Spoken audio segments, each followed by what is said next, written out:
Señor, alumbra este día como la mesa al amanecer. Pongo en tu presencia el pan que comparto y la hambre que veo. Te doy gracias por la quietud antes de la prisa, por la respiración que me permite salir y por las manos que me acompañan.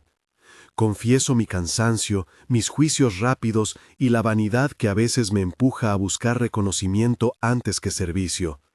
Te ruego por los que no tienen refugio hoy, por los que sienten que nadie los mira.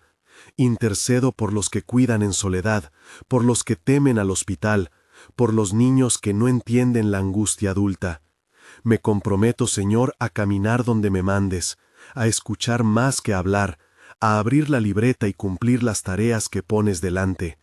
Ampara nuestras decisiones y no nos dejes caer en la desesperanza. Que nuestras manos sean puente, no espectáculo. Amén. Guardo la libreta en el bolsillo interior de la chaqueta antes de salir. La libreta, blanda, con la cubierta manchada de café, es mi mapa y mi conciencia. Nombres anotados en letra apresurada, fechas, la dirección de una casa sin número, la lista de mantas que quedaron por repartir. La luz del amanecer se cuela por entre los edificios bajos y convierte la avenida en una franja tibia. Huele a pan recién hecho y a humedad, a promesa.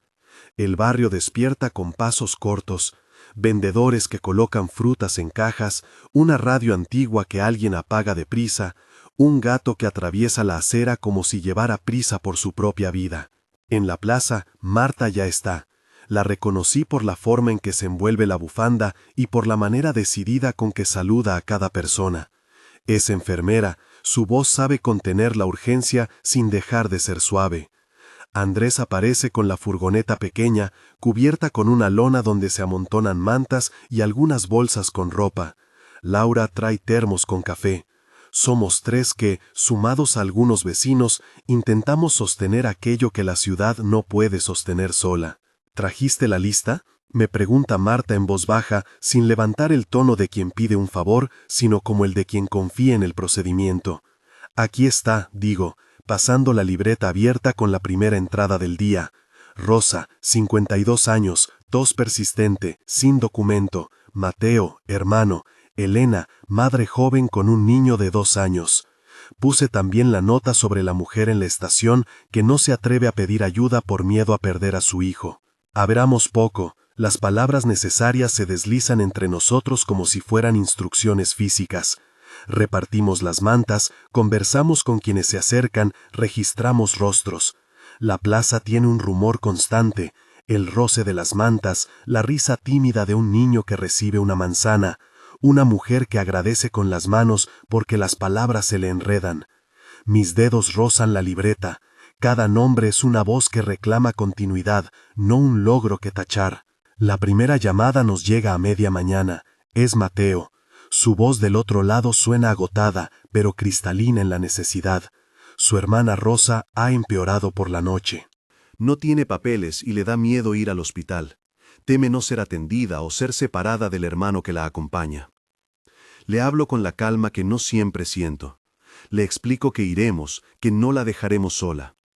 Marta ya ha recogido sus cosas. Su mochila tiene aquello que calma el cuerpo y la mente. Vendajes, un termómetro, un paquete pequeño de analgésicos, pero sobre todo una medicina discreta de compasión, su experiencia. Llegamos a la casa de Rosa a pie, porque la calle es angosta y el portón oxidado no deja pasar la furgoneta. La puerta se abre a una sala que huele a guiso rancio y a humedad. La luz entra por la ventana en una franja clara sobre la mesa. Rosa está recostada sobre una colcha que ha perdido color. Se tapa la boca para toser. Tiene la piel pálida y las manos frías. A su lado, Mateo vigila como quien no se permite descuidar la respiración de otro. «Gracias por venir», dice Rosa con voz que parece haber sido erosionada por el cansancio. Evita hablar de sus temores. Su dignidad hace que esconda la vergüenza debajo de una frase breve. Marta se acerca sin prisa, como quien no quiere impedir que la persona marque el ritmo. Le toma la temperatura, mira la respiración, pregunta por medicamentos que Rosa no toma porque no puede pagarlos. Yo escribo cada cosa en la libreta, sin interrumpir la conversación, para que el acto de anotar sea también una prueba de que alguien la escucha y que algo quedará registrado. Podemos acompañarte al hospital para que te revisen, digo, y en mi voz trato de no colapsar el consuelo con promesas. Mateo niega con la cabeza, la mirada fija en la mesa. No tenemos documentos, si la ingresan, ¿qué será de mí? Sus palabras vienen con la carga de lo posible y lo temido. No doy respuestas técnicas, no es mi función explicar procedimientos que podrían interpretarse como asesoramiento legal o médico. Ofrezco lo que puedo: presencia, acompañamiento hasta las puertas, gestión de recursos simples, llamadas a contactos que podrían facilitar una primera atención. Marta enumera opciones prácticas en voz baja: una clínica comunitaria que puede evaluar, el servicio de urgencias que, en casos de riesgo, no podría negar la atención inicial. Habla con términos humanos, no administrativos. La decisión no es instantánea, hay miedo y orgullo y desconfianza encajada en su piel. Mientras habíamos hablado, escuché a la vecina del fondo. Una mujer joven, Elena, con su hijo al hombro, se acercó tímidamente a la puerta. Su andar tenía la determinación de quien ha esperado mucho para pedir ayuda. El niño miraba las mantas con curiosidad. Su rostro, pequeño, decía con la boca que aún no tiene palabras para la fragilidad que lo rodea. Elena me cuenta que perdió el empleo hace semanas y que la guardería se volvió inaccesible, que su casa tiene una gotera que moja la cuna. Toco su mano, siento la piel áspera y le ofrezco una manta para la noche y una bolsa con comida. En la libreta, anoto su nombre y la promesa de volver el viernes con ayudas para la limpieza del hogar. A media tarde, nos dirigimos a la estación porque recibimos noticia de una mujer que llegó de madrugada con un niño y que se niega a pedir ayuda por miedo a trámites. La estación es un lugar distinto. Ruido de anuncios, maletas rodando, olor a aceite viejo y a café. Rostros que vienen y van, algunos con determinación, otros con el cansancio de quien ha perdido la dirección de su ruta. Encontramos a Yamal, así se presentó cuando por fin habló, sentada en un banco, con el niño dormido sobre el pecho. No me pide nada con palabras, sus ojos hablan de viaje sin final y de la amenaza de la noche. Me siento junto a ella y le ofrezco un sándwich y una botella de agua. Ella acepta con la gratitud que viene del asombro. No esperaba que alguien, de entre tantos, se detuviera. Le pregunto por sus planes, por sus miedos. Cuenta, con voz suave, que viene de lejos y que lo único que quiere es encontrar un lugar seguro donde trabajar y que su hijo pueda dormir sin temor. Escucho y, al anotarlo, siento que la libreta pesa en mi mano con la responsabilidad de no olvidar nombres. Esa tarde, la plaza se llenó de interacciones. Entregamos mantas, coordinamos con Andrés la logística para llevar a Rosa al centro de atención y Laura preparó tazas de té para calmar manos temblorosas. El ritmo sube y baja, hay momentos de eficiencia mecánica, otros de espera tensa. La comunidad se convierte en una máquina de pequeñas misericordias. En la camioneta, camino al hospital, Marta me mira por el espejo retrovisor. A veces lo que más necesitan no es cura inmediata, sino que alguien les diga que no están solos, murmura. Y a veces necesitan ambas cosas, respondo, porque la tensión entre la esperanza espiritual y la urgencia concreta está siempre presente en mi pecho. No podemos sustituir una por la otra, debemos sostener las dos. El ambiente en urgencias es un corredor de voces y ruedas de camillas. No entro en detalles clínicos, describo la ansiedad en el aire, el olor a desinfectante, las horas que se estiran como si fueran materia maleable. Gracias a la insistencia de Marta y a la paciencia de Mateo, Rosa es valorada. Me quedo en la sala de espera con la libreta sobre las rodillas, marcando la hora, anotando el nombre de la persona encargada. Hablamos poco, las palabras son plegales que nos sostienen el cansancio. Después de algunas horas, nos dan la posibilidad de internarla de modo que reciba observación y tratamiento. No es un milagro, pintado en detalles espectaculares.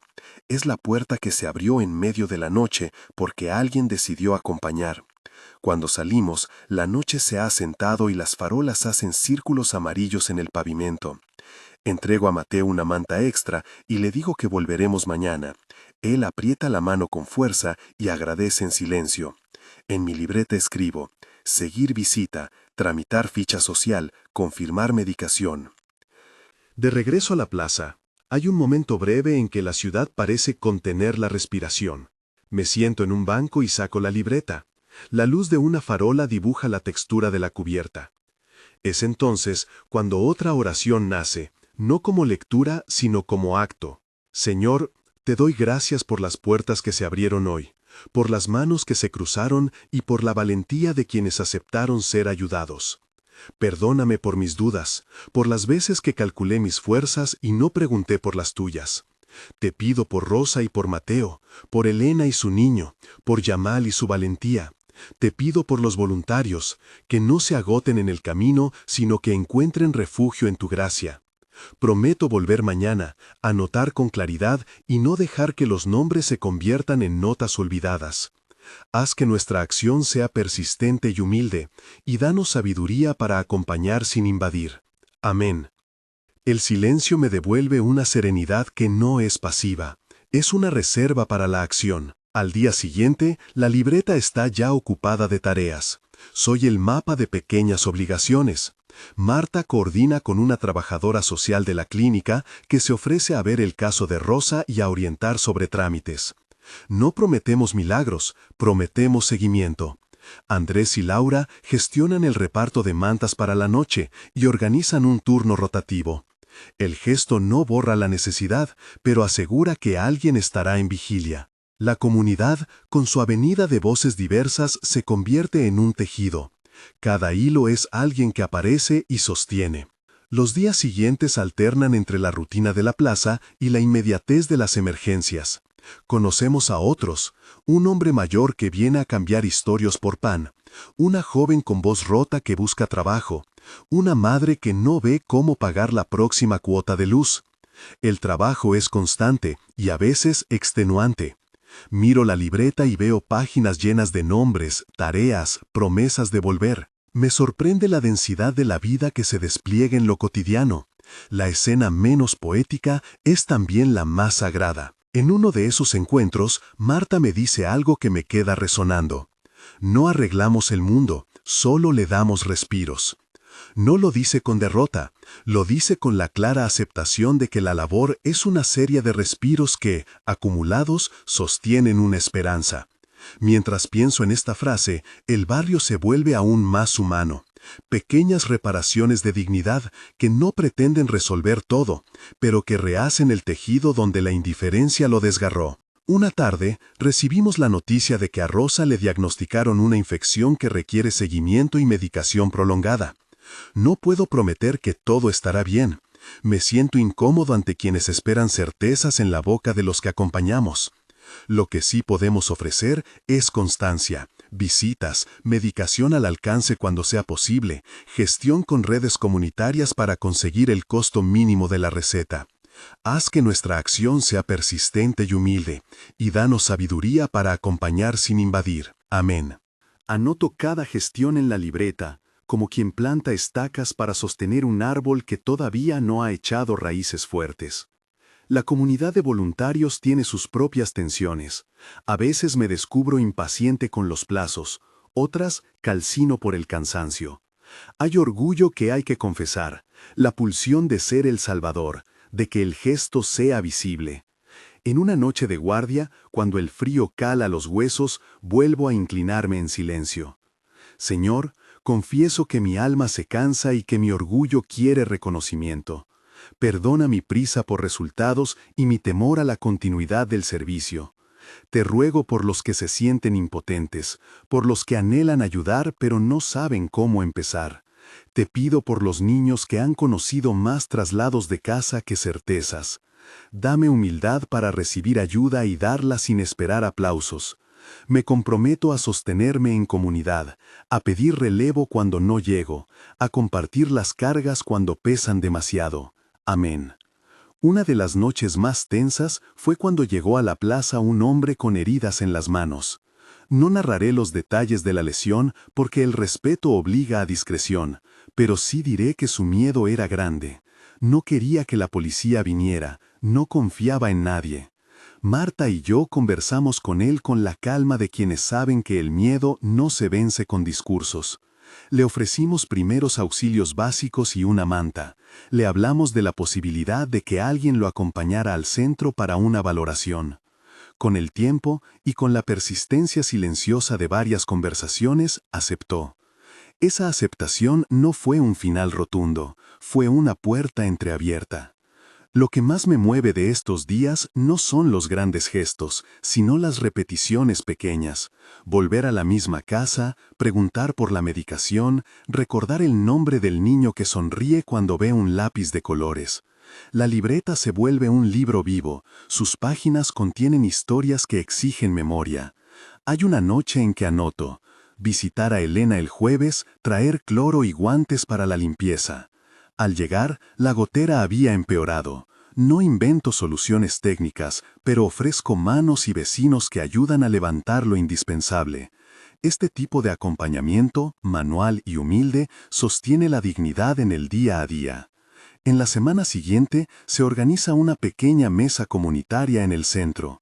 Algo sencillo, un lugar donde la gente pueda sentarse, recibir comida caliente y hablar con alguien que tenga tiempo de escuchar. Preparamos pan, sopa y mantas, la mesa es larga y nadie se sienta solo. La simbología del pan emerge una vez más, no solo alimento físico, sino signo de hospitalidad compartida. Al final del día, recogemos y contamos lo que se repartió. La libreta nos registra: 20 porciones, 8 mantas, nombres de aquellos que pidieron seguimiento.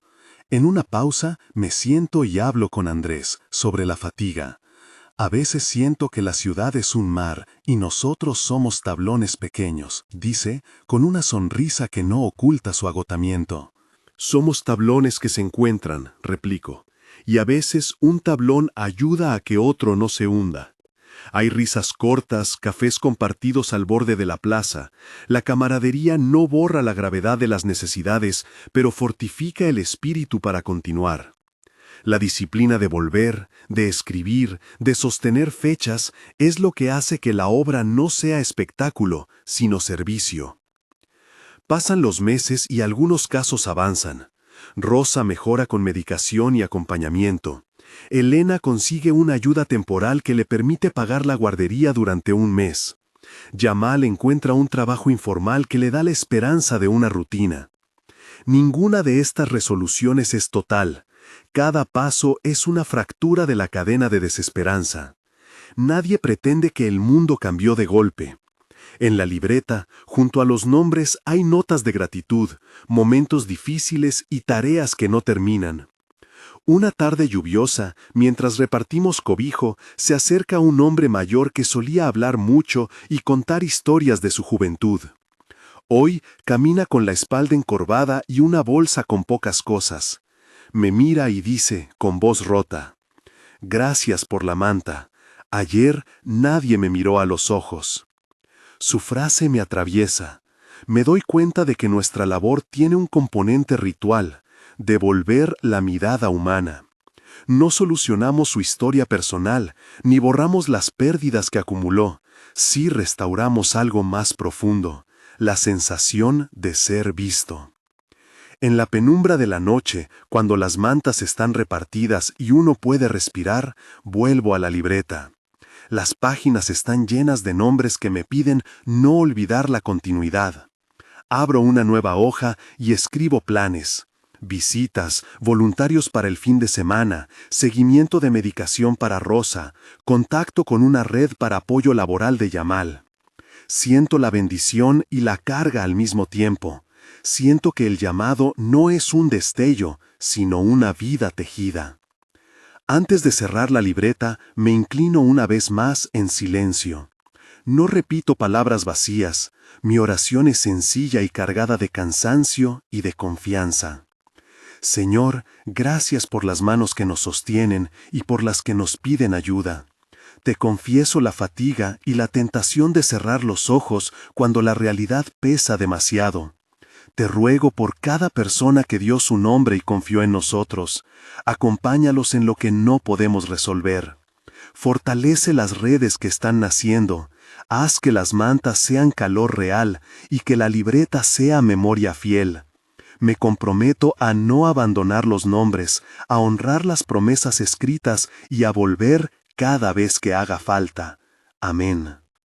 Escribo la última entrada de la noche con la sensación de que la jornada no termina, solo se transforma. La libreta cerrada, la plaza silenciosa, las luces que parpadean. Caminar de regreso a casa significa sostener el cansancio en el cuerpo y la esperanza en la voz interior. La tarea es interminable, pero hay una certeza que me acompaña.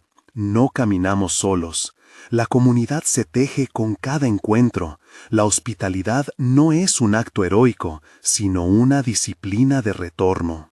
Mientras guardo la libreta en el bolsillo, siento que el camino queda escrito en las manos. Mañana volveré a abrir la libreta y encontraré la continuidad. Llamadas por hacer, visitas por cumplir, aquellas pequeñas promesas que indican fidelidad. No prometo milagros, prometo presencia. Y en esa presencia confío que Dios muestra caminos donde a menudo solo vemos muros. Miro las estrellas apagándose ante el primer borde del amanecer y con la libreta apretada en la mano me digo que la fe es, muchas veces, la decisión diaria de volver a la mesa y partir el pan. La madrugada se volvió hábito, no por costumbre vacía, sino por la insistencia de quienes esperan y por la voz íntima que me recuerda que volver es una forma de amor. Camino con la libreta en el bolsillo, los tacones de la ciudad suenan como pequeños latidos. Autos que pasan, la panadería que abre, un hombre que barre la puerta de su tienda. El aire trae humedad y el olor a café recién hecho. A lo lejos, una radio deja escapar una canción que nunca alcanzo a recordar completa. Al llegar a la plaza encuentro a Andrés ya con la chaqueta puesta, contando su termo como si fuera un talismán. Tiene en la mirada la misma mezcla de cansancio y de firmeza que lo acompañó desde el primer día. «Llegaste temprano», dice, sin sorprenderse. «El cuaderno me despertó», respondo, «y la idea de que alguien pueda no tener a qué volver». Nos repartimos las tareas sin decir demasiado. Andrés irá a ver al hombre mayor que agradeció la manta. Yo pasaré por la casa de Rosa para ver cómo responde a la nueva medicación. Luego buscamos a Elena para hablar del próximo pago de la guardería. Si hay tiempo, trato de localizar a Yamal antes de su turno para llevarle algo caliente. La plaza despierta lento. Algunas personas que duermen bajo los portales se incorporan con la precisión de quienes conocen el reloj del frío. Otros vienen con bolsas que contienen lo indispensable. Las mantas que llevamos la noche anterior se ven ahora dobladas en la furgoneta de la parroquia. Hay un olor a lana húmeda que recuerda las noches largas. Conversamos con quienes encontramos, preguntamos por los nombres de la libreta y anotamos con letra apresurada las novedades. La casa de Rosa está en el segundo piso de un bloque antiguo.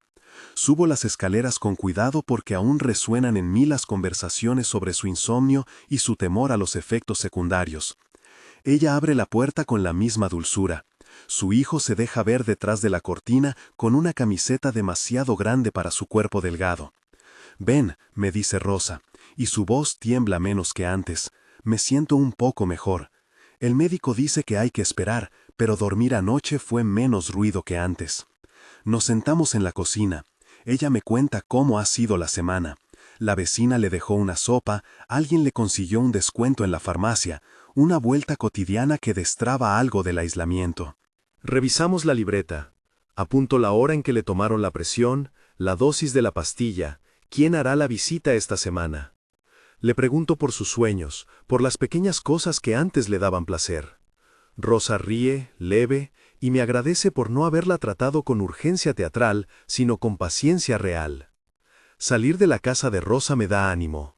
No curamos todo, pero vemos fisuras por donde entra la luz. Pienso en la palabra que usamos poco, continuidad. Volver mañana, pasado, la semana que viene, no como promesa solemne, sino como pacto sencillo. El encuentro con Elena es distinto. La guardería donde deja a su hija queda en otra zona. El trayecto me permite ver el tejido diverso de la ciudad. Comercios que despiertan, puertas que cierran, adolescentes con mochilas. Elena me recibe con una sonrisa que es una mezcla de alivio y preocupación. El pago temporal que consiguió ha sido un respiro, pero la incertidumbre golpea otra vez. Su contrato en la lavandería vence en 15 días y nadie le asegura que lo renueven. Si no consigo algo estable, dice, tendré que volver a pedir ayuda, y siento que pido demasiado. Hablamos del plan de búsqueda de empleo, de las posibilidades de formación que le pueden interesar, de los nombres en la libreta que podrían acompañarla a trámites. Le propongo que la próxima semana hagamos juntas una lista de lugares donde dejar su currículum. Ella asiente con gratitud. Antes de irme me abraza, y el abrazo es una confirmación. Las cosas pequeñas se sostienen unas a otras.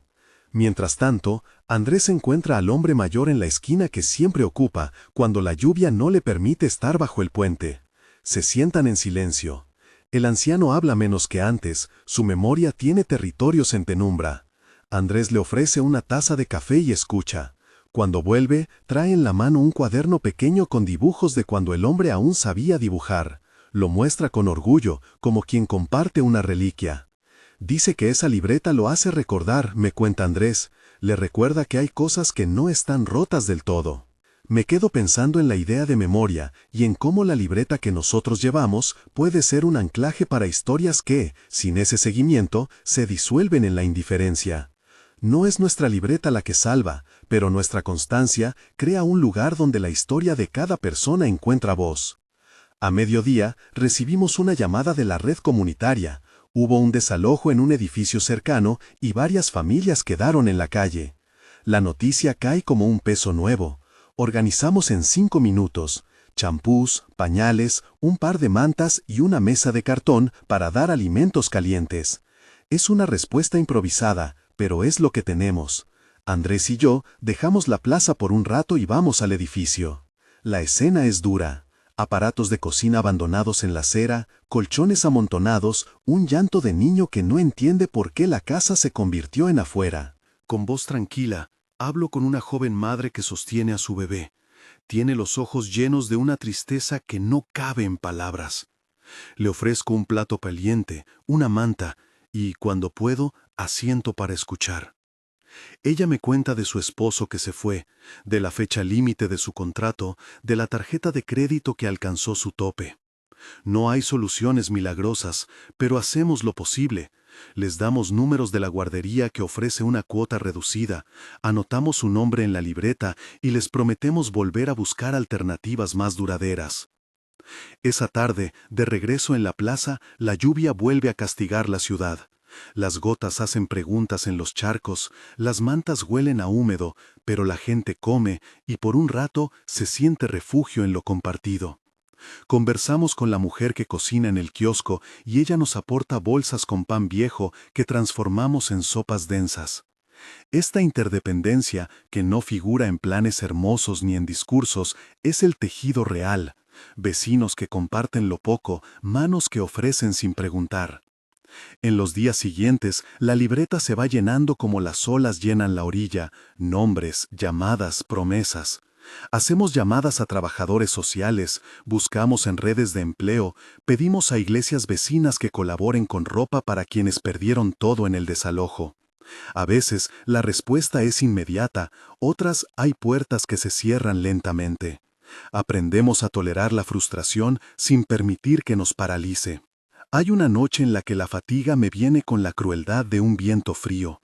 Me siento en el banco de la plaza y pienso en cuántas veces he deseado que mi esfuerzo tuviera una recompensa visible. Andrés se sienta a mi lado y me mira con ternura. ¿Por qué sigues?, pregunta. Me sorprende la pregunta porque pienso que él ya sabe la respuesta. Sin embargo, la contesto en voz alta. Porque hay rostros que esperan. Porque alguien me enseñó que la fidelidad no siempre trae flores, a veces trae resistencia, pero también compañía. Porque la fe para mí, es volver a la mesa. Andrés asiente y me entrega una taza de chocolate caliente. No hablamos mucho después. El silencio es una forma de oración que no necesita palabras. A mi lado, la libreta duerme cerrada. La sostengo un instante y siento su peso, que es también promesa. Una mañana recibimos la visita de una estudiante de enfermería, Lucía, que buscó nuestra mesa porque quería hacer su práctica en la calle. Es joven, nerviosa, con una mochila repleta de folletos y una mirada que no tiene todavía el cansancio endurecedor de la experiencia. La escucho explicar por qué quiere compartir su tiempo. Dice que quiere aprender a cuidar sin abandonar, que su familia le enseñó la compasión y que la calle la interpela. No quiero ser una heroína, confiesa, quiero aprender a estar, a sostener sin resolver todo. La honestidad de su deseo nos anima. Le proponemos que empiece con un acompañamiento de Rosa y con la visita a la familia desalojada. Le pedimos que pase un mes con nosotros y luego evaluamos si su trabajo puede ser formalizado dentro de una red, o al menos si logra crear vínculos que perduren. Lucía acepta con una mezcla de timidez y entusiasmo. Ese gesto de sumarse nos recuerda que la labor atrae y que la enseñanza que damos sin querer darla es, a veces, la invitación más franca a cuidar. Con Lucía en el equipo, abordamos la logística con más calma. Ella lleva consigo material informativo sobre salud mental, higiene y cuidados básicos. La acercamos a la comunidad con respeto. Se sienta, escucha, compártete. Las personas empiezan a confiarle pequeñas confidencias. Rosa habla con ella de sus pesadillas. La joven enfermera acompaña en la toma de signos y anota en la libreta. No resolvemos la depresión de Rosa, pero damos estructura a su cuidado. En una de las reuniones semanales, convocamos a los voluntarios a la biblioteca del barrio. No es una junta de autoridades ni un despliegue grandilocuente. Es una mesa sencilla con café y galletas, donde cada persona trae lo que puede: tiempo, conocimiento, alguna herramienta. Hablamos de prioridades, seguimiento de medicamentos, búsqueda de empleo para quienes lo necesitan, organización de una feria de ropa la próxima semana. También hablamos de límites, cómo evitar el desgaste, cómo pedir ayuda cuando las cosas se vuelven demasiadas. En la charla surge una tensión necesaria. Algunos voluntarios quieren ampliar la acción y buscar fondos con una campaña en línea. Otros prefieren mantener el foco en la entrega directa y en la relación cara a cara. No hay respuestas fáciles. Acuerdos se hacen. Quien quiera trabajar en la recaudación lo hará con transparencia, y quienes prefieran el contacto directo continuarán con las visitas y la cocina comunitaria. La discusión, lejos de fracturarnos, nos obliga a escuchar distintos ritmos de compromiso. Poco después, una propuesta concreta cambia el escenario. Una pequeña cooperativa local ofrece espacios para que aprendan oficios. Nos invitan a traer a personas interesadas. Es una oportunidad, formación técnica para quienes la quieran aceptar. Seleccionamos a 5 participantes entre los inscritos en la libreta. Yamal es uno de ellos. Al anunciarlo, veo en su rostro una mezcla de orgullo y miedo. No sé si podré con la disciplina, me confiesa, pero si no lo intento, no sabré. Le entrego la lista con los horarios y le prometo apoyo para compatibilizarlo con su trabajo informal. El primer día que va a la cooperativa, me cuenta al final. El olor del taller le recuerda a la casa de su abuelo, donde aprendió a usar herramientas, se siente útil y eso suaviza la dureza de sus jornadas. No es aún la estabilidad, pero es una dirección que antes no estaba. A medida que las semanas pasan, los nombres en la libreta van mostrando movimientos. Algunos avanzan, otros retroceden. Rosa tiene episodios de recaída, pero también noches mejores. Elena consigue un empleo temporal que le permite respirar unos meses. La familia desalojada logra una pensión de emergencia gracias a la presión de varias organizaciones vecinas. El anciano recupera la costumbre de dibujar en su cuaderno. Cada avance es parcial, pero la suma de pequeñas victorias nos sostiene. Surge, sin embargo, una crisis que nos recuerda cuán frágil es el equilibrio. Una empresa local decide demoler una casona donde vivían varias personas a los que ayudábamos. La orden de desalojo llega en una semana. La noticia provoca un ruido grande en el barrio. Quienes estaban dentro quedan sin tiempo para buscar alternativas. La comunidad se moviliza, pero nuestras manos parecen cortas. Organizamos una vigilia frente a la casona. No es una protesta ruidosa, ni un reclamo teatral. Es presencia continua. Gente que lleva té, mantas, cartas de apoyo. Llamamos a abogados pro bono, buscamos recursos para alojar temporalmente a las familias, hacemos una lista prioritaria en la libreta para no perder nombres. La ciudad parece observar, y algunas voces en medios vecinales se hacen eco. La tensión aumenta, pero la vigilia también revela la capacidad de la comunidad para sostener a quienes la empresa quiere expulsar. En medio de la vigilia, un vecino trae una caja con panes artesanales. Otra familia dona colchones. Los voluntarios organizan turnos de cocina. La solidaridad palpita en gestos simples. Una cerradura arreglada, una puerta abierta, un teléfono prestado para llamadas urgentes. La libreta, otra vez, es nuestro mapa. ¿Quién necesita qué? ¿Quién puede prestar un coche para llevar muebles? ¿Quién puede ofrecer espacio en un sofá por unos días? El día del desalojo llega con nubes bajas. La empresa con su jefe de obra no negocia. La orden es clara. Aún así, la movilización logra que el proceso sea menos violento de lo que hubiera sido. Los operarios respetan los acuerdos para sacar muebles con cuidado. Los abogados logran un pequeño tiempo adicional para tramitar soluciones provisionales. No es una victoria completa, pero es una grieta. Cuando las familias se reubican temporalmente en casas de amigos o en albergues, la plaza vuelve a sus ritmos habituales. Sentados otra vez en el banco, Andrés y yo nos miramos con la misma mezcla de cansancio y esperanza. Tesoro y carga, la frase vuelve a mi mente. Siento que el trabajo nos ha enseñado a resistir sin edificar la esperanza sobre promesas incumplibles. Nos sostienen los encuentros, las conversaciones nocturnas con aquellos que no se rinden, la habilidad de convertir la disponibilidad en un acto político de amor. Una tarde, revisando la libreta, encuentro una nota que hice al azar meses atrás: hacer una mesa de relato. Era una idea ingenua, invitar a la gente a contar su historia en voz propia, sin intermediarios. Decido proponerlo. La mesa de relato nace como un experimento. Sillas en la plaza, café, un micrófono prestado por el local de al lado. Invitamos a todos a compartir, sin juicio, lo que deseen decir. Los primeros encuentros son tímidos, luego, poco a poco, las palabras se sueltan. Un hombre que rara vez participa habla de su madre. Una joven lee un poema que escribió en la noche. Rosa cuenta cómo la medicación le permitió volver a pintar. La mesa de relato se transforma en rito. Cada semana alguien trae una historia que nos recuerda que, más allá de las necesidades materiales, la gente anhela ser escuchada. Es en una de esas mesas que la mujer desalojada sube al modesto improvisado y dice, con voz clara: un día pensé que la ciudad me había echado. Hoy veo que me dio otros lugares. No son iguales a lo que perdí, pero me enseñaron que la vida no se sostiene sola. Nos aplauden. No es ovación grandilocuente, es el aplauso de quienes entienden la precariedad y la constelan con solidaridad. Al terminar, nos acercan para agradecer no por haber resuelto todo, sino por no haberlos dejado solos. Las noches siguen siendo largas y las listas en la libreta a veces parecen inacabables, pero la plaza ya no es solo un lugar donde damos comida, es un lugar donde la comunidad se reconoce. Volver se volvió costumbre colectiva. La disciplina de regresar dejó de ser mi compromiso solitario y adquirió rostro en otros. En Lucía, en Andrés, en los vecinos que traen pan, en las manos que ceden espacio en un sofá. Hay días en que, al cerrar la libreta, siento que lo que escribí es apenas un rastro de lo vivido.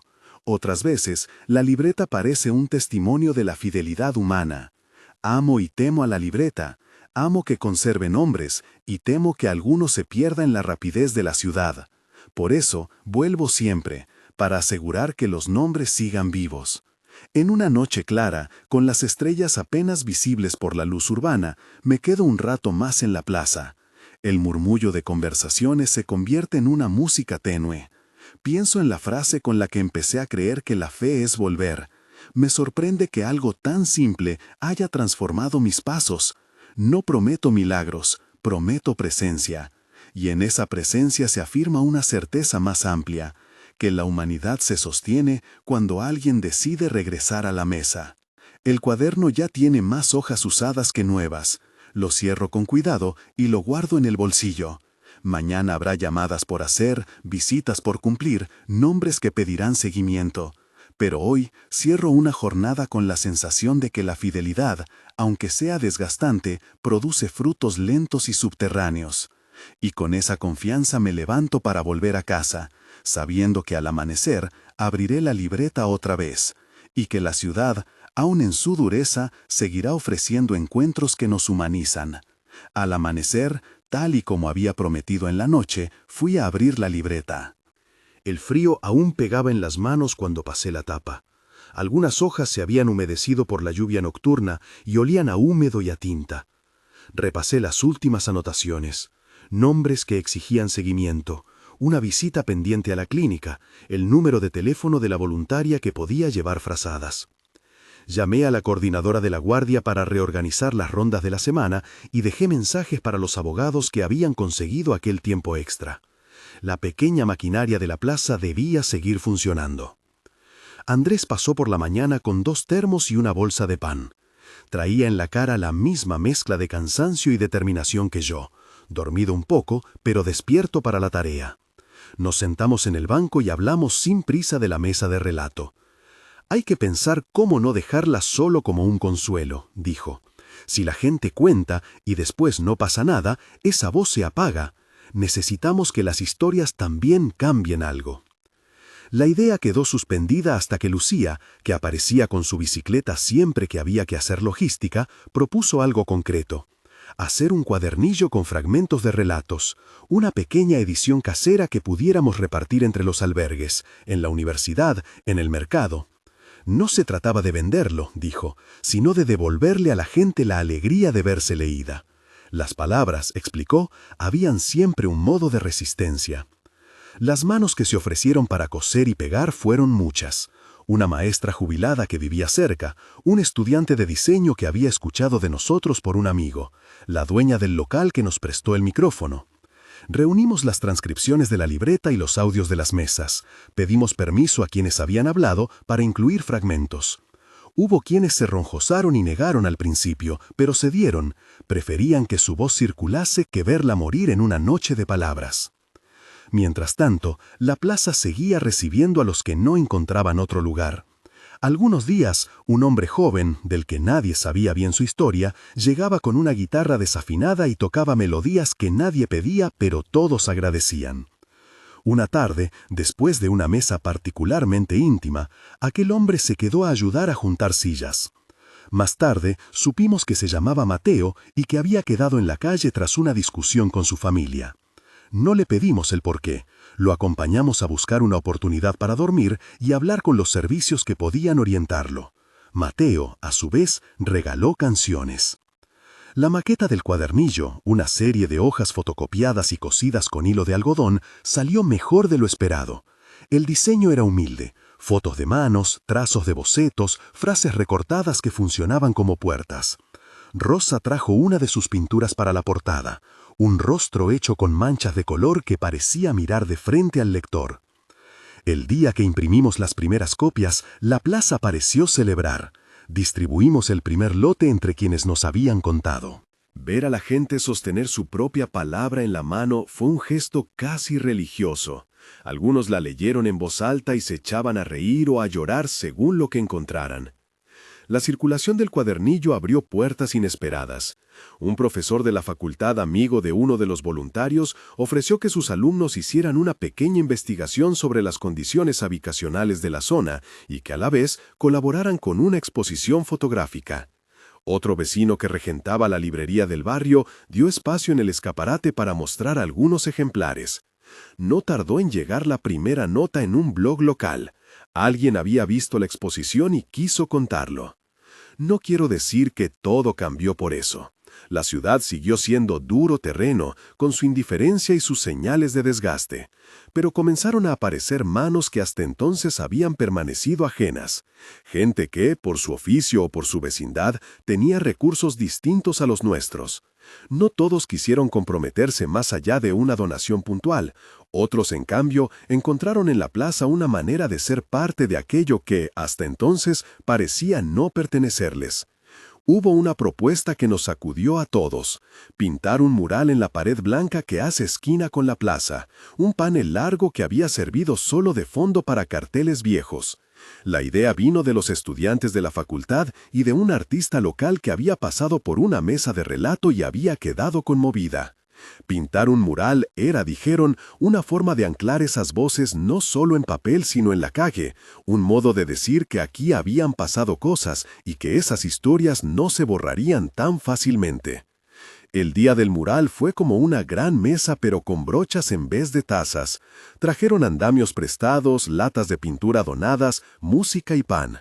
La plaza se llenó de niños con la cara manchada, de ancianos que daban consejos sobre cómo mezclar colores, de voluntarios que sujetaban cubos mientras otros pintaban. Rosa, que había vuelto a retomar su pincel, dibujó los primeros trazos. Una familia, de cuerpos fragmentados que al juntarse formaban un abrazo. Los demás fueron completando, un rostro conocido aquí, un nombre escrito en letra grande allá. Pintamos no para embellecer la pared, sino para nombrar. Mientras pintábamos, vinieron a vernos algunos de los desalojados que habían tenido que irse. Se quedaron un rato sentados en las escalinatas y miraron la pared con la atención de quienes encuentran un reflejo. Una mujer, la que meses atrás había dicho que la ciudad le había echado, se acercó y posó la palma sobre el mural. No dijo nada. Fue un gesto breve y suficiente.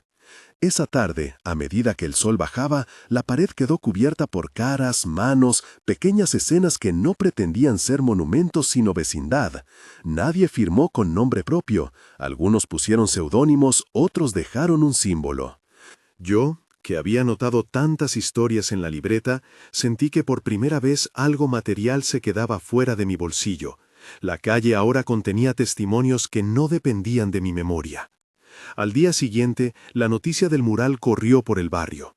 Algunos pasaron a mirar, otros trajeron cafés para los pintores. Un reportero pequeño, de un diario vecinal, tomó fotos y escribió sobre la obra colectiva.